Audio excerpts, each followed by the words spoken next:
Hello everyone, എല്ലാവർക്കും നമസ്കാരം. എല്ലാവർക്കും ACDB അക്കാഡമിയിലേക്ക് സ്വാഗതം.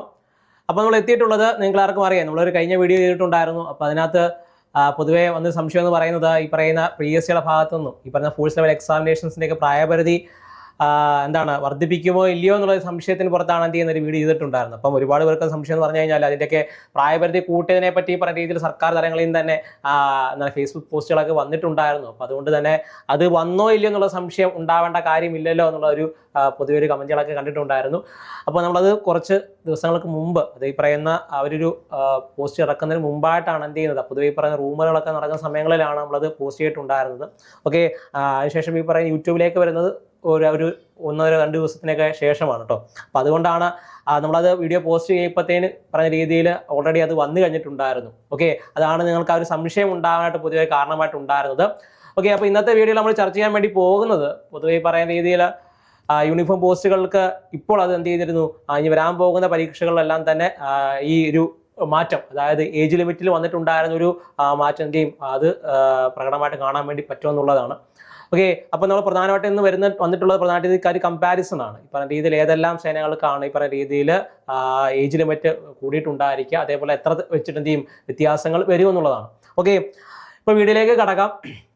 അപ്പം നിങ്ങളാർക്കും അറിയാം ഈ പറയുന്ന രീതിയിൽ PSCയിൽ ഈ പറയുന്ന പ്രായപരിധി വർധനവ് വന്നിട്ടുണ്ടായിരുന്നു. പൊതുവെ ഈ പറയുന്ന രീതിയിൽ 36 വയസ്സുള്ള 40 വയസ്സിലേക്ക് എന്ത് ചെയ്തു പൊതുവെ ഇൻക്രീസ് ചെയ്തിട്ടുണ്ടായിരുന്നു. അപ്പം അതിനകത്ത് ഈ പറഞ്ഞ രീതിയിൽ അങ്ങനെ ഒരു വിധി വന്ന സമയത്ത് പൊതുവെ വന്നിട്ടുണ്ടായിരുന്ന സംശയം എന്ന് പറയുന്നത് പോലീസ് സേനകളിലേക്ക് ഇത്തരത്തിൽ എന്ത് ചെയ്യുന്നുണ്ട്, ഏജ് ലിമിറ്റിൽ ഇൻക്രീസ് ഈ പറയുന്ന രീതിയിൽ എന്താണ് കൂടുമോ ഇല്ലയോ എന്നുള്ള സംശയം വന്നിട്ടുണ്ടായിരുന്നു. അപ്പോൾ ആ സമയത്താണ് നമ്മൾ അന്നൊരു വീഡിയോ ചെയ്തിട്ടുണ്ടായിരുന്നത്. ഓക്കെ, അപ്പം ഈ പറഞ്ഞ രീതിയിൽ അത് അപ്ലോഡ് ചെയ്യാൻ വന്നൊരു ഒരു താമസമാണ് പൊതുവെ ഇത്തരം സംശയങ്ങളിലേക്ക് ആളുകൾക്ക് എന്താണ് വഴിവെച്ചിട്ടുണ്ടായിരുന്നത് എന്നുള്ളതാണ്. ഓക്കെ, അതിലാദ്യം തന്നെ ക്ഷമിക്കുകയാണ്. ഓക്കെ, അപ്പോൾ നമ്മൾ വന്നിട്ടുള്ളത് നിങ്ങളാർക്കും അറിയാവുന്ന പോലെ തന്നെ PSCയുടെ ഭാഗത്തു നിന്നും ഈ പറയുന്ന നിയമനത്തിന് അപേക്ഷിക്കാൻ ഉയർന്ന പ്രായപരിധി 4 വർഷത്തേക്ക് എന്ത് ചെയ്തിരുന്നു കൂട്ടിയിട്ടുണ്ടായിരുന്നു എന്നുള്ളതാണ് വർധന. ഫെബ്രുവരി 27 മുതൽ പുറത്തിറങ്ങുന്ന വിജ്ഞാപനങ്ങൾക്ക് ബാധകമാക്കാൻ വേണ്ടിയിട്ട് PSC തീരുമാനിച്ചു എന്നുള്ളതാണ് അല്ലേ. അതേപോലെ തന്നെ നോക്കിയേ, സേനകളിലും അതേപോലെ തന്നെ ഈ പറയുന്ന അധ്യാപക നിയമനങ്ങൾക്ക് ഇത് ബാധകമാകും എന്നുള്ളതാണ്. താഴെ കമ്പനി കണ്ടിട്ടുണ്ടായിരുന്ന അധ്യാപക നിയമനങ്ങൾക്ക് ഇത് ബാധകമാണോ എന്നുള്ളത്. അപ്പോൾ അതിനെന്താണ് ഇത് ബാധകമാണെന്നാണ് ഇതിന് കൊടുത്തിട്ടുള്ളത്. പരിശീലനം ആവശ്യമുള്ള സേനാ വിഭാഗ തസ്തികകളിലും പ്രായപരിധിയിൽ വരുത്തിയിട്ടുള്ള വർധന ബാധകമാകും. പോലീസ് കോൺസ്റ്റബിൾ, വനിതാ constable, police constable, band, bugler, drummer, അതേപോലെ തന്നെ ഈ പറയുന്ന IRB police constable, fire and rescue officer എന്നീ തസ്തികകളിൽ അപേക്ഷിക്കാനുള്ള പ്രായപരിധി 18 മുതൽ 26 വയസ്സ് വരെയാണ് ഇപ്പോൾ നിലവിലുള്ളത്. ഓക്കെ, അപ്പോൾ അതിനകത്ത് ഈ പറയുന്ന രീതിയിലാണ് 4 വർഷത്തെ വർധന ബാധകമാകുമ്പോൾ തസ്തികയിലുള്ള പൊതുവിഭാഗത്തിനുള്ള, അതായത് ഈ പറയുന്ന പൊതുവിഭാഗത്തിന് 18 മുതൽ 30 വയസ്സിനിടയിലും, അതായത് നമ്മുടെ ജനറൽ കാറ്റഗറിയിൽ വിടുന്ന ആളുകൾക്ക് 18 മുതൽ 36 വയസ്സ് വരെയായിരുന്നു ഈ പറയുന്ന പോലീസ് കോൺസ്റ്റബിൾ ആയിക്കോട്ടെ, അതേപോലെ തന്നെ വുമൺ CPO ഒക്കെ അപേക്ഷിക്കാനുള്ള മാക്സിമം പ്രായപരിധി എന്ന് പറയുന്നത് എത്രയായിരുന്നു, അത് 26 വയസ്സ് വരെയായിരുന്നു. 36 26 വയസ്സ് വരെയായിരുന്നു. ഇനി അത് എത്രയായിട്ട് ഉയരും, അത് ഈ പറഞ്ഞ രീതിയിൽ 30 ഈ പറയുന്ന ഉയർന്ന പ്രായപരിധി കൂടുക എന്നുള്ളതാണ്. അത് എവിടെയൊക്കെ ബാധകമാകും ചോദിച്ചു കഴിഞ്ഞാൽ ഈ പറഞ്ഞ police, woman CPO, IRB constable, ഈ IRB ഒക്കെ കുറച്ച് നാളായി വിളിച്ചിട്ടല്ലേ, IRB കുറച്ച് നാളായി വിളിച്ചിട്ടുള്ളത്. ഓക്കെ, അപ്പോൾ അതിനകത്തെല്ലാം പൊതുവെ എന്ത് ചെയ്യും, ഇത് ബാധകമാകും എന്നുള്ളതാണ്. അപ്പോൾ അതായത് പ്രായപരിധിക്ക് വ്യത്യാസം വരുമ്പോൾ, അതായത് നിങ്ങൾ നോക്കുക, പൊതുവേ വന്നിട്ടുള്ള കുറച്ച് പ്രായപരിധി, അതായത് തൊട്ട് മുമ്പ് നോട്ടിഫിക്കേഷൻ കഴിഞ്ഞ വീഡിയോയിൽ ഞാൻ പറഞ്ഞ പോലെ തന്നെ ഈ എക്സൈസ് വകുപ്പിലും അതേപോലെ തന്നെ പ്രിസൺ കറക്ഷൻ സർവീസിലൊക്കെ തന്നെ ഈ പറയുന്നത് ഈ പ്രായപരിധി മാറ്റം എന്ത് ബാധകമാകും. അപ്പം അങ്ങനെ വെച്ച് നോക്കുകയാണെങ്കിൽ നമ്മുടെ പോലീസ് വകുപ്പിൽ, അതായത് Kerala police constable trainee and armed police ബറ്റാലിയനിലേക്കുള്ള പ്രധാനപ്പെട്ട ജനറൽ വിഭാഗത്തിനുള്ള പ്രായപരിധി എന്ന് പറയുന്നത് 18 മുതൽ 26 വയസ്സ് വരെയായിരുന്നു. അതേപോലെ തന്നെ വുമൺ പോലീസ് കോൺസ്റ്റബിളിന്റെ പ്രായപരിധി എന്ന് പറയുന്നത് 18 മുതൽ 26 വയസ്സ് വരെയായിരുന്നു അല്ലേ. ഓക്കെ, അപ്പോൾ ഇതിന് രണ്ടിനും 18 മുതൽ 26 വയസ്സ് വരെ ഉയർന്ന പ്രായപരിധിയായിട്ട് ഉണ്ടായിരുന്നത്. അത് ഇനി മുതൽ എത്രയായിട്ട് മാറും, അത് ഇനി മുതൽ അത് 30 വയസ്സായിട്ട് മാറുമെന്നുള്ളതാണ് എന്ത് ചെയ്യുന്നത് പറയുന്നത്. ഓക്കെ, അതുകൂടാതെ തന്നെ ഈ തസ്തികകളിൽ പൊതുവിഭാഗത്തിന് 18 മുതൽ 30 വയസ്സ് വരെയും, OBC വിഭാഗത്തിൽ അല്ലെ OBC വിഭാഗത്തിൽ പെടുന്നവർക്ക് 18 മുതൽ 33 വയസ്സ് വരെയായിട്ട് എന്ത് ചെയ്യും പ്രായം ഉയരും.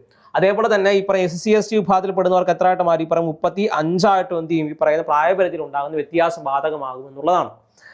ഓക്കെ, അതേപോലെ തന്നെ ജയിൽ എക്സൈസ്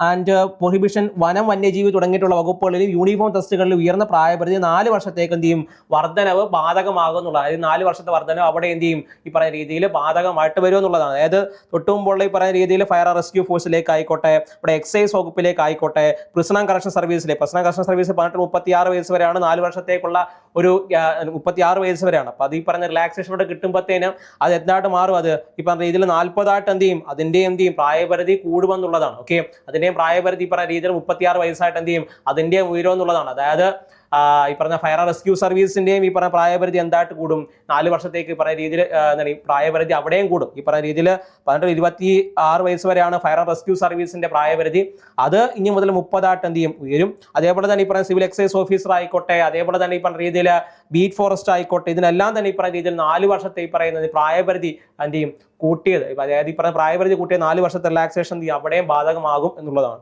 ഓക്കെ, അതാണ് നമ്മൾ എന്ത് ചെയ്യുന്നത് പറഞ്ഞു വന്നിട്ടുണ്ടായിരുന്നത് അല്ലേ.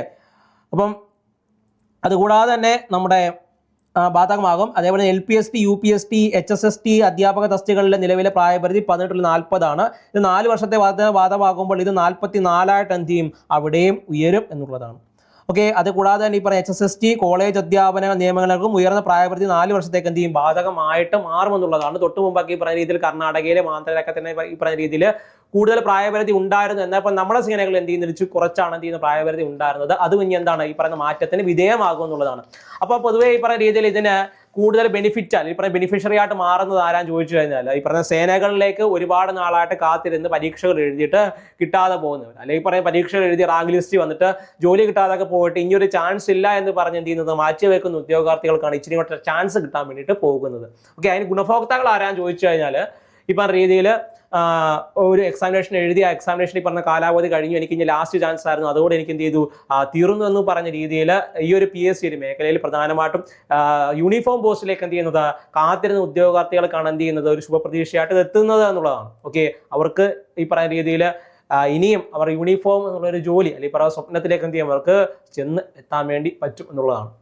ഓക്കെ, അപ്പോൾ ഇത് പ്രധാനമായിട്ടും ബാധകമാകുന്ന സേനകൾ എന്ന് പറയുന്നത് ഞാൻ പറഞ്ഞല്ലോ, ഈ പറയുന്ന രീതിയിൽ പോലീസും ഫയർഫോഴ്സും അതേപോലെ തന്നെ civil excise, beat forest, fire and rescue സർവീസിലേക്കെല്ലാം തന്നെ ഈ പറയുന്ന രീതിയിൽ എന്ത് ചെയ്യും ഈ മാറ്റങ്ങൾ ബാധകമാകും. കുറച്ചുകൂടെ പറയുകയാണെങ്കിൽ പറഞ്ഞ പോലീസ് സേനകൾക്കാണ് ഇച്ചിരി കൂടെ എന്ത് ചെയ്യുന്നത് ഒരു ആശ്വാസമായിട്ട് മാറുക. പൊതുവേ ഈ പറഞ്ഞ 26 വയസ്സായിരുന്നു ഈ പറഞ്ഞ രീതിയിൽ എന്ത് ചെയ്യുന്നത് ഹയർ ഏജ് ലിമിറ്റ് ആയിട്ട് വന്നിട്ടുണ്ടായിരുന്നു അല്ലേ. അത് ഈ പറയുന്ന രീതിയിൽ 30 ഉയരുക എന്നൊക്കെ പറഞ്ഞത് ഒരുപാട് പേർക്ക് ശുഭപ്രതീക്ഷ നൽകുന്ന ഒരു കാര്യം തന്നെയാണ് അല്ലേ. അപ്പം ഇപ്പം ഈ പറഞ്ഞ രീതിയിൽ ഇപ്പോഴും ഈ പറയുന്ന സ്വപ്നങ്ങളൊന്നും വിടാതെ കൈവിടാതെ തന്നെ കാത്തു സൂക്ഷിക്കുന്ന ഒരുപാട് ഉദ്യോഗാർത്ഥികൾക്കൊരു നല്ല കാര്യം തന്നെയാണ് ഈ പറയുന്ന രീതിയിൽ എന്താണ് മാറ്റങ്ങൾ എന്ന് പറയുന്നത്. ആ മാറ്റങ്ങൾ വളരെ വ്യക്തമായ രീതിയിൽ വളരെ ഈ പറഞ്ഞ രീതിയിൽ ഓർഗനൈസ്ഡ് ആയിട്ട് തന്നെ നിങ്ങൾ ഈ പറഞ്ഞ പഠനങ്ങൾ മുന്നോട്ടേക്ക് പോയി ഈ അവസരങ്ങളൊക്കെ പരമാവധി പ്രയോജനപ്പെടുത്തി കഴിഞ്ഞാൽ ഇനി വരുന്ന ലിസ്റ്റുകൾ നിങ്ങൾക്ക് എന്ത് ചെയ്യാൻ പറ്റും ഇടം നേടാനും. ഓക്കെ, അതിലൂടെ തന്നെ എനിക്ക് പറഞ്ഞ രീതിയിൽ യൂണിഫോം നിങ്ങൾക്ക് ഒരു വട്ടം നിങ്ങൾ ഈ പറഞ്ഞ രീതിയിൽ കൈവിട്ട് കളഞ്ഞിട്ടുണ്ടായാലും നിങ്ങളുടെ സ്വപ്നങ്ങളെല്ലാം തിരിച്ച് പിടിക്കാനും സാധിക്കുന്നുള്ളതാണ്. ഓക്കെ, അതേപോലെ തന്നെ മറ്റൊരു കാര്യം കൂടെ പറയട്ടെ, ഈ പറഞ്ഞ 30 വയസ്സായിട്ടൊക്കെ ഈ പറയുന്ന രീതിയിൽ പോലീസിന്റെയും അതേപോലെ മറ്റ് സേനാ വിഭാഗങ്ങളുടെയൊക്കെ ഈ പറയുന്ന 4 വർഷത്തേക്ക് മറ്റ് ഈ പറയുന്ന ഏജ് റിലാക്സേഷൻ കൂട്ടിയതെങ്കിലും ഏജിന്റെ ഈ പറയുന്ന രീതിയിൽ കൂട്ടിയെങ്കിലും അത് വെച്ചുകൊണ്ട് ഈ പറഞ്ഞ അടുത്ത വർഷമാവട്ടെ എന്ന് പറഞ്ഞ ആളുകൾ ഇരിക്കാൻ വേണ്ടി ശ്രമിക്കരുത്. ഓക്കെ, നിങ്ങൾ ഈ പറഞ്ഞ ഏറ്റവും ചെറിയ സമയം കൊണ്ട് തന്നെ ഏറ്റവും കൂടുതൽ ജോലികൾക്ക് കയറാൻ അല്ലെങ്കിൽ പറയുന്ന കയറി പറ്റാൻ വേണ്ടി നോക്കുക എന്നുള്ളതാണ് എന്ത് ചെയ്യുക നമ്മൾ പൊതുവെ ചെയ്യേണ്ടത് എന്നുള്ളതാണ് അല്ലേ.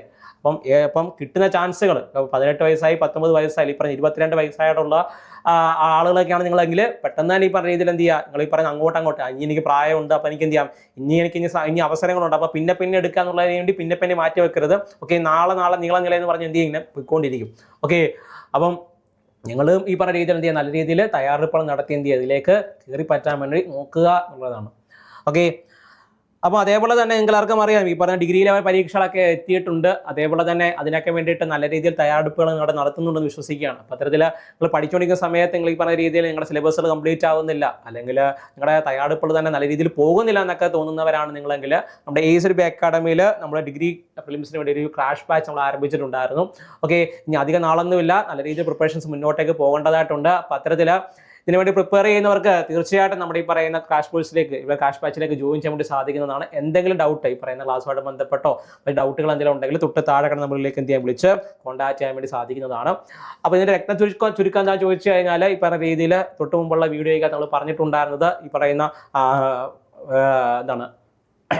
ഏജ് ലിമിറ്റ് എന്ന് പറയുന്നത് കൂട്ടാൻ വേണ്ടി പോകുന്നു എന്നുള്ളതാണ്. ഓക്കെ, അപ്പം ഈ പറഞ്ഞ രീതിയിൽ ഒരുപാട് പേർക്ക് സംശയങ്ങളൊക്കെ ഉണ്ടായിരുന്നു. ഓക്കെ, അതൊക്കെ ഇപ്പോൾ മാറിക്കിട്ടിയെന്ന് വിശ്വസിക്കുകയാണ്. കാരണം ഈ പറഞ്ഞ ഏജ് ലിമിറ്റ് കൂട്ടാൻ വേണ്ടിയിട്ട് പോകുന്നുള്ളത് ശരിയായിട്ടുള്ള കാര്യം തന്നെയാണ്. ഓക്കെ, അപ്പോൾ നമ്മൾ ഈ ഒരു വീഡിയോ ആയിട്ട് ഇങ്ങോട്ട് മുന്നിലേക്ക് വരാൻ കുറച്ച് സമയം എടുത്തു എന്നുള്ളത് ശരി തന്നെയാണ്. ഓക്കെ, അപ്പം ഈ പറഞ്ഞ രീതിയിൽ എന്തെങ്കിലും ഡൗട്ടോ മറ്റു കാര്യങ്ങൾ എന്തെങ്കിലും ഉണ്ടെങ്കിൽ തൊട്ട് താഴെ കമൻറ്റായിട്ട് അറിയിക്കാൻ വേണ്ടി ശ്രമിക്കുക. ഓക്കെ, നിങ്ങൾ ഈ പറയുന്ന കമൻസ് ഇപ്പം പോസിറ്റീവ് ആയിക്കോട്ടെ നെഗറ്റീവ് കമൻസ് ആയിക്കോട്ടെ, നിങ്ങൾ പറയുന്ന എന്ത് അഭിപ്രായങ്ങളും തൊട്ട് താഴെ എന്ത് ചെയ്യാൻ കമൻറ്റായിട്ട് അറിയിക്കാൻ സാധിക്കുന്നതാണ്. ഓക്കെ, അപ്പോൾ താങ്ക് യു, ബൈ.